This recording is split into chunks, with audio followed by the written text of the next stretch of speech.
Kashmir News Service presents. अस्सलामुअलैकुम everyone and welcome to the KNS special, जहां हम आपकी मुलाकात करवाते हैं वादी के कुछ सियासी, समाजी और खेल से जुड़े नामवर चेहरों से। तो अपनी इसी सिलसिले के चलते हमारी आज की मेहमान हैं JNK's first and youngest women's football coach Nadia Nighat. Hello Nadia and welcome to the KNS। Yeah hi ma'am, thank you. तो सबसे पहले हम जानना चाहेंगे आप बेसिकली है कहाँ से? रामबाग, श्रीनगर।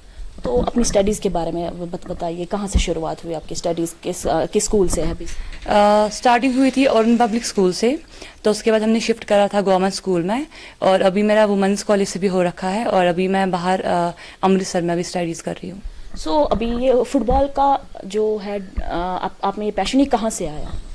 बेसिकली जब मैं छोटी थी तब मुझे भी नहीं पता थी कि फ़ुटबॉल कोई गेम है, और मैं क्रिकेट खेलती थी, जैसे मोहल्ले में खेलते क्रिकेट लोकली। तो मैं जब फील्डिंग करती थी तो मैं पैर से ही बॉल आया करती थी, बिकॉज मुझे पसंद था कि पैर से कुछ मूवमेंट करना।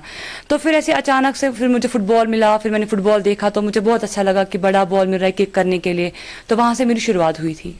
तो फर्स्ट मैच आपका कहाँ हुआ था? 2007 से मैंने स्टार्ट करा था खेलना, और मेरा फर्स्ट नेशनल हुआ था 2010 जम्मू में। तो अपने इस खेल के दौरान कोई hurdles I? I mean family का सपोर्ट कैसा रहा? क्योंकि जैसे हम इस एनवायरनमेंट में रह रहे तो ऑब्वियसली एज अ फीमेल ऐसे सामने आना एक इंस्पिरेशन सबके लिए, तो ऑब्वियसली हर्डल्स ही आएंगी, तो उस बारे में हमें कुछ। बेसिकली जब मैंने शुरुआत करी थी फुटबॉल की, तब मुझे फैमिली सपोर्ट नहीं था, बिकॉज मम्मा एलो नहीं करती थी, क्योंकि उनको सब बोलते थे कि देखो आपकी बेटी है, जा रही है लड़कों के साथ खेलने। तो मम्मा मुझे बहुत डांटती थी कि नहीं खेलो, क्या फ़ायदा है, क्यों बदनामी करनी है यहाँ पे। लेकिन पापा का सपोर्ट रहा, फिर मैंने पापा से बोला कि मुझे खेलना है, तो पापा ने फिर मम्मा को बोला कि आगे जाकर तो कुछ मिलेगा नहीं, तो अभी बच्चे का शौक है, खेलने दो, कोई बात नहीं है। तो फिर मुझे परमिशन मिली खेलने की, और फिर मैंने प्रूव करके दिया कि अगर मैं खेल रही हूँ, मैं कुछ गलत काम नहीं कर रही हूँ। मैंने प्रूव करके दिया घर वालों के बीच में, और जिनका सपोर्ट मुझे अभी तक बहुत अच्छे से है।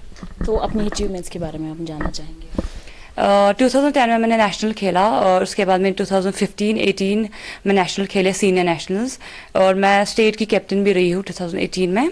और उसके बिना मैंने IWL खेला, इंडियन वुमेन लीग 2016 में, और उसके साथ ही मैंने कोचिंग लाइसेंस भी करी हुई है, AFF से मैं क्वालिफाइड हूँ, AFC C लाइसेंस कोच। तो इस दौरान अभी एज वी ऑल नो एक पैंडमिक चल रहा है, तो इस दौरान आप अपना टाइम कैसे, और आपके अंडर जो भी है जिनको आप सिखा रही थी या जो आपसे इंस्पायर हो रहे हैं, तो आप उनको कैसे टीच कर रही है? रिसेंटली हमने अपना प्रैक्टिस सेशन जो है वो हमने स्टार्ट करा था ओलची बाग में, लेकिन अभी नए से लॉकडाउन हुआ तो हमें वो स्टॉप करना पड़ा। लेकिन उसके बाद भी हम लोग अपनी ट्रेनिंग स्टॉप नहीं कर रहे हैं, बिकॉज मैं अपने बच्चों को इंस्ट्रक्ट करती हूँ कि आप अपने घर में ही प्रैक्टिस करो, इंडिविजुअल करो, जैसे आप सीढ़ियों पे कर सकते हो, अपना वर्कआउट आप लोग कंटिन्यू रखो।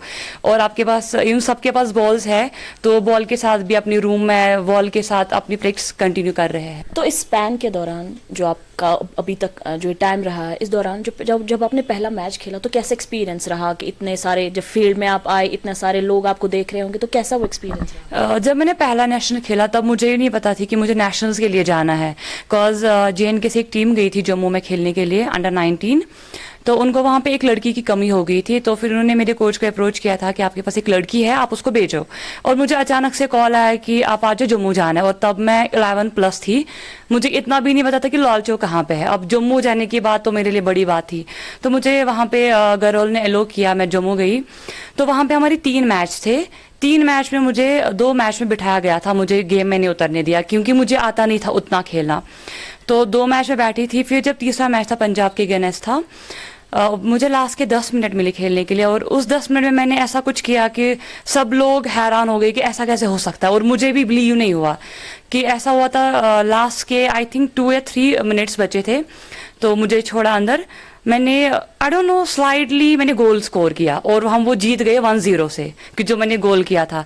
तो उसके बाद से मुझे बहुत शौक हुआ कि नहीं मुझे खेलना चाहिए, और सबों ने अप्रिशिएट किया, और इतने सारे लोग ग्राउंड में थे, सब लोग मेरे जर्सी नंबर, तब 19 था, तो सब लोग मेरा जर्सी नंबर हुड कर रहे थे बाहर से। लाइक बहुत अच्छा फील हुआ कि नहीं, तब से फिर मुझे ज़्यादा इंटरेस्ट हुआ कि मुझे फुटबॉल खेलना चाहिए। तो इस दौरान कोई ऐसा वाकया, कोई ऐसी चीज़ जो आप हमारे साथ शेयर करना चाहेंगे, जिससे जो आपको देखने वाले हैं, आपको सुनने वाले हैं, वो भी इंस्पायर हो जाए? या बेसिकली जैसे कि पहले मुझे यहाँ पे सब बोलते थे कि आप फुटबॉल मत खेलो, आपका काम नहीं है, लड़कियों का काम है घर में बैठना, बर्तन धोना, घर वालों का ख्याल रखना, सो फुटबॉल से आपको क्या मिलेगा। लेकिन मैंने हिम्मत नहीं हारी, मैंने सबका सुना, पर मैंने दिमाग में रखा, कुछ यहाँ से कुछ नहीं बोला। मैंने सोचा कि नहीं, मैं आगे बढ़ूंगी, मुझे बढ़ना है आगे। और आज मैं इतना आगे बढ़ी हूँ कि सब वो लोग जो तब मुझे रोकते थे, ताने देते थे, आज वही लोग मुझे देखकर बहुत खुश होते हैं, कि पूछते रहते हैं कि कहाँ हो अभी, कहाँ से आए, कौन सा मैच है, कौन सा टूर्नामेंट चल रहा है। इवन ये भी बोलते हैं कि आप हमारे बच्चों को ले लो। इवन लड़के जो सीनियर बॉयज हमारे मोहल्ले के, वो भी मुझे कभी देखते हैं कि दूर से सलाम करते हैं कि नहीं देखो नादिया आ रही है, तो मेरे से बात करते हैं कि अभी हमें आगे का क्या करना है, मेरे से मशवरा लेते हैं अभी के, जो कि मुझे बहुत अच्छा फील हो रहा है। अगर मैंने तब वो बातें सुनी होती शायद मैं आज यहाँ पे नहीं होती, पर मैंने वो सब कुछ अवॉइड किया और आगे बढ़ी, तो आज इंशाल्लाह आज अच्छी कामयाबी है। तो अपने फ्यूचर प्लान्स, अपने खेल के रिगार्डिंग जो भी फ्यूचर प्लान्स है, तो आप हमसे शेयर करना चाहेंगे?